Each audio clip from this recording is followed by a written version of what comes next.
guys, welcome back to another edition of KIP Tips. I'm Monika J. Hodges, founder and owner of KIP Tutoring Service. Today's video is part of our teacher series. Before we get started, make sure that you subscribe to the channel. And if you find this video to be helpful, make sure that you also hit the like button, comment below, and share. Can you believe that we have crossed over into a new year? 2026 is finally here.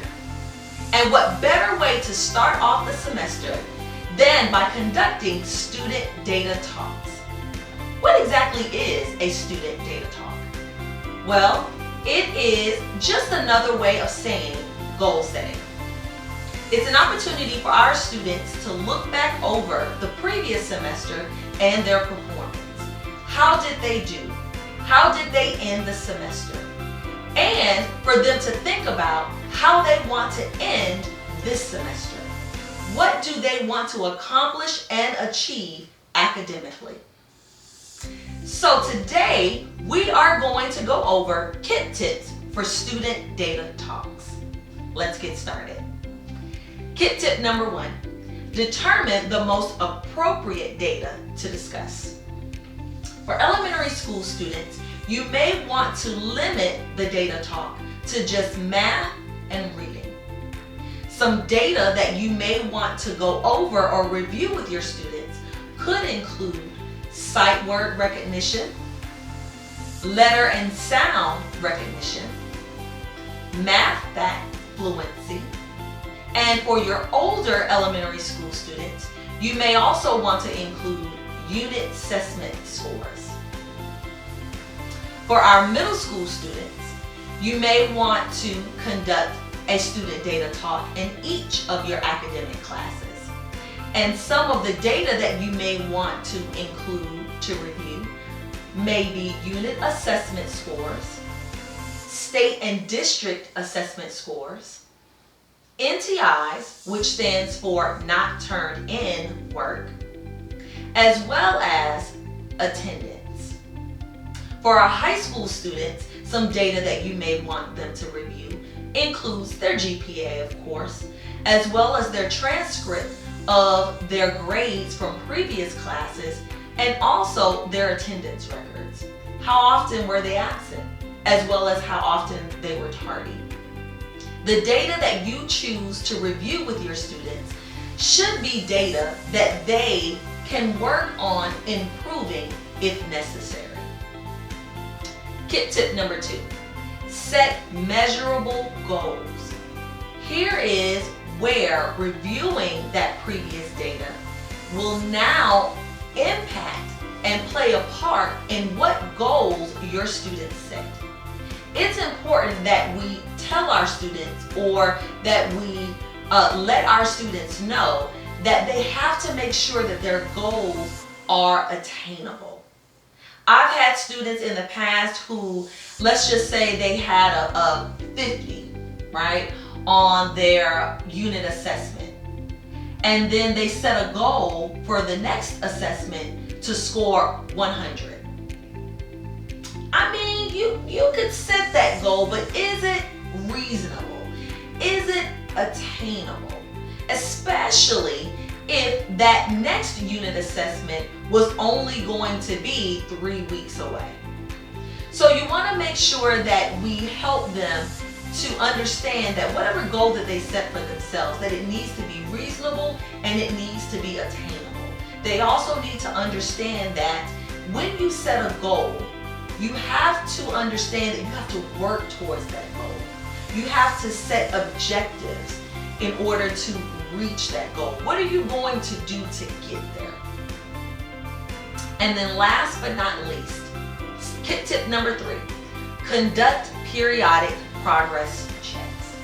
It is so important that you as the teacher determine how often your students are going to go back and look at the data and their progress.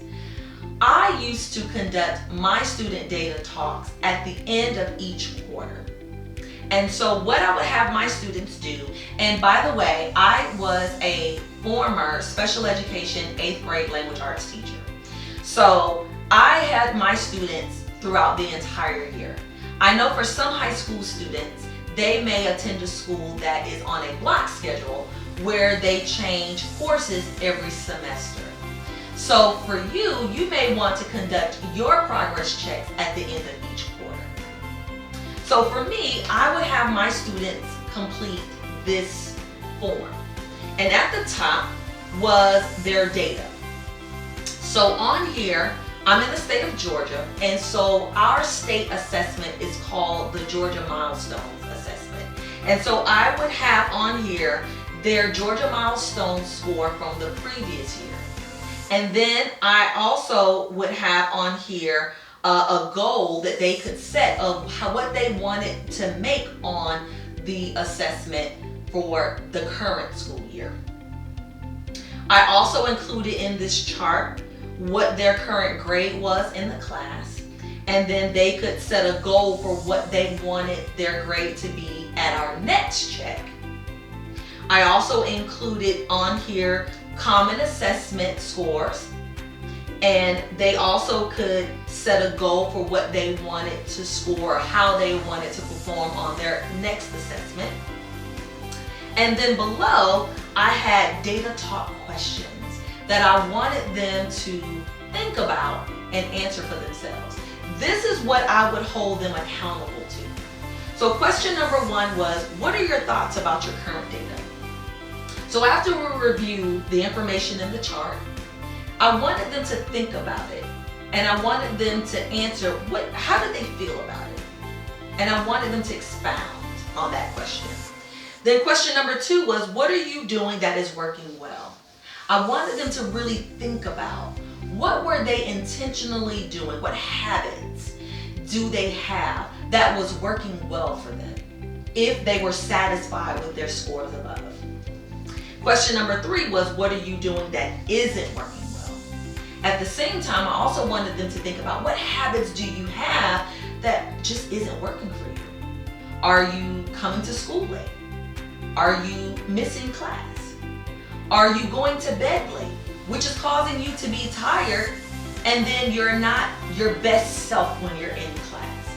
Are you skipping meals, and now you're in class hungry and angry, and you're not able to focus? What habits do you have that aren't working well? And then last but not least, the last question was, identify steps that you need to take in order to either stay on track in reaching your goal, or that need to change so you can reach your goal. And so here is where we could identify the objectives that were needed in order to reach their goals. Do they need to attend help sessions that are offered by their teacher? Do they already do so? And that is why they performed well. These are just some things that I wanted them to think about, and maybe your students can think about in setting their goals.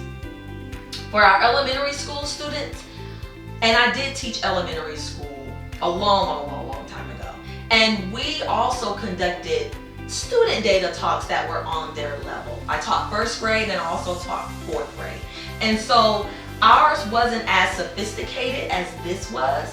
What we had them do was we had them complete graphs, picture graphs, bar graphs, where they could color in how well they did on something, and then they could use a different colored crayon or marker or colored pencil to set the goal of where they want it to be. So again, you want to adjust your student data talks based on the grade level that you teach. And that's it. Please make sure that you like this video if you found it helpful. Make sure that you comment below what student data talks you perform, what data you include on yours, and how well this worked for you or how you may have had to tweak it. As always, remember that knowledge is power. See you next week.